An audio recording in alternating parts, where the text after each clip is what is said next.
ನಮಸ್ತೆ ವೀಕ್ಷಕರೇ, ಮೆಂಡ್ಯೂ ನ್ಯೂಸ್ ನೆಟ್ವರ್ಕಿಗೆ ಸ್ವಾಗತ. ನಾನು ದಿವ್ಯಾ. ಇಂದಿನ ಪ್ರಮುಖ ಸುದ್ದಿಗಳನ್ನು ನೋಡೋಣ. 81% ಪಾಸ್ ಆಗಿದ್ದಾರೆ ವಿದ್ಯಾರ್ಥಿಗಳು. PU ದಾಖಲೆ ಈ ಬಾರಿ PU ಪರೀಕ್ಷೆಯಲ್ಲಿ ಅಂದರೆ ದ್ವಿತೀಯ PU ಪರೀಕ್ಷೆಯಲ್ಲಿ ಅತಿ ಹೆಚ್ಚು ಪರ್ಸೆಂಟನ್ನು ತೆಗೆದುಕೊಂಡು ಅತಿ ಹೆಚ್ಚು ವಿದ್ಯಾರ್ಥಿಗಳು ತೇರ್ಗಡೆಯಾಗಿದ್ದಾರೆ. ಪೋಷಕರು, ವಿದ್ಯಾರ್ಥಿಗಳು ಎಲ್ಲರೂ ಸಹ ಕಾತುರದಿಂದ ಕಾಯ್ತಾ ಇದ್ರು. ಪ್ರತಿಯೊಬ್ಬರು ಮನೆಯಲ್ಲಿ ಪ್ರತಿಯೊಬ್ಬ ವಿದ್ಯಾರ್ಥಿನೂ ಸಹ ಈ ಬಾರಿ ರಿಸಲ್ಟ್ ಏನಾಗ್ಬೋದು, ಎಷ್ಟು ಪರ್ಸೆಂಟ್ ಬರ್ಬೋದು, ಹೀಗೆ ಎಲ್ಲರ ಮನೆಗಳಲ್ಲೂ ಸಹ ತಂದೆ ತಾಯಿಗಳು, ಮಕ್ಕಳು, PU ಬರೆದಿರೋ ಎಲ್ಲ ಮಕ್ಕಳು ಕಾಯ್ತಾ ಇದ್ರು. ಆ ರಿಸಲ್ಟು ನಿನ್ನೆ ಬಂದಿದೆ. ಬಟ್ ಕಳೆದ ಬಾರಿ 2022-23ನೇ ಸಾಲಿನಲ್ಲಿ 74.60ರಷ್ಟು ಫಲಿತಾಂಶ ಬಂದಿತ್ತು. ಈ ಬಾರಿ ಅಂದರೆ 2023-24ನೇ ಸಾಲಿನ ಪರೀಕ್ಷೆಯಲ್ಲಿ 81.15ರಷ್ಟು ಫಲಿತಾಂಶ ಬಂದಿದೆ.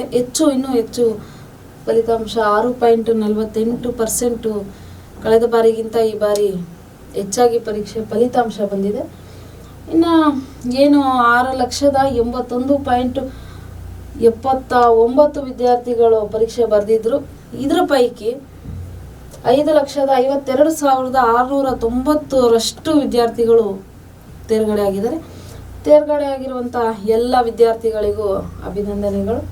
ಇನ್ನು ವಿದ್ಯಾಲಕ್ಷ್ಮಿ ವಿಜ್ಞಾನ ವಿಭಾಗದಲ್ಲಿ ವಿದ್ಯಾಲಕ್ಷ್ಮಿ ಧಾರವಾಡ 600ಕ್ಕೆ 598 ಅಂಕ. ಇನ್ನು ಜ್ಞಾನಹವಿ ತುಮಕೂರು 600ಕ್ಕೆ 595.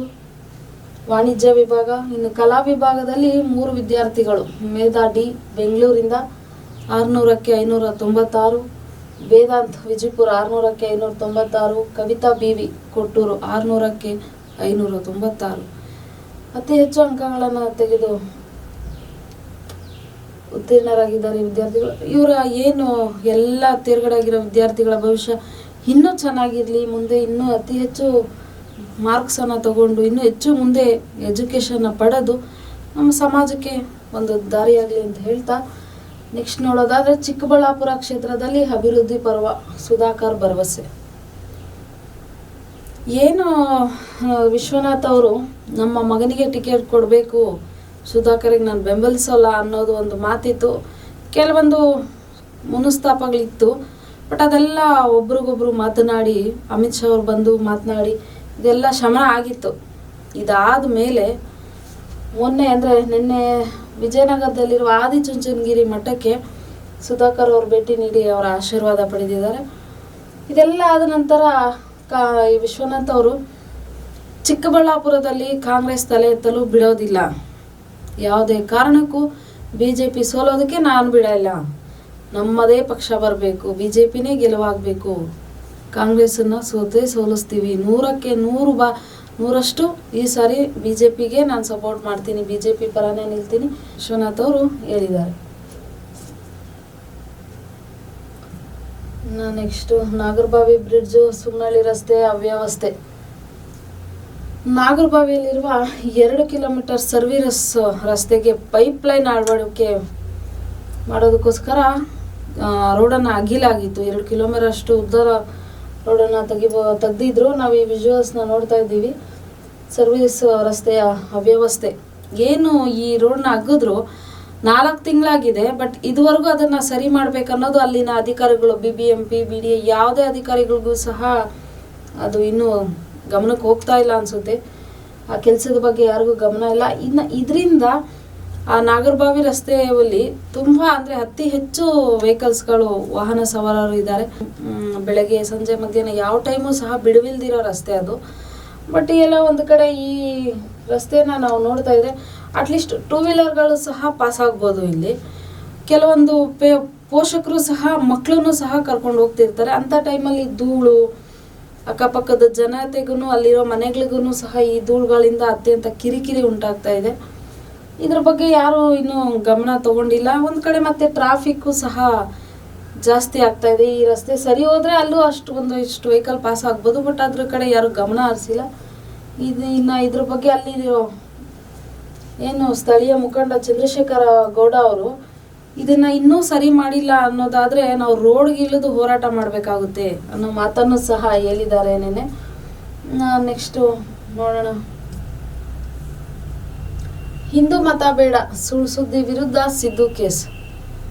ನಿನ್ನೆಯಷ್ಟೇ ಸಾಮಾಜಿಕ ಜಾಲತಾಣದಲ್ಲಿ ನಕಲಿ ವಾರಪತ್ರಿಕೆ ಹೋಲುವಂಥ ಒಂದು ಪತ್ರಿಕಾ ಸುದ್ದಿ ತುಣುಕನ್ನು ಸೃಷ್ಟಿಸಿ ಕಿಡಿಗೇಡಿಗಳು ಪೋಸ್ಟ್ ಮಾಡಿದ್ದಾರೆ ನನ್ನ ವಿರುದ್ಧನೇ ಅನ್ನೋದು.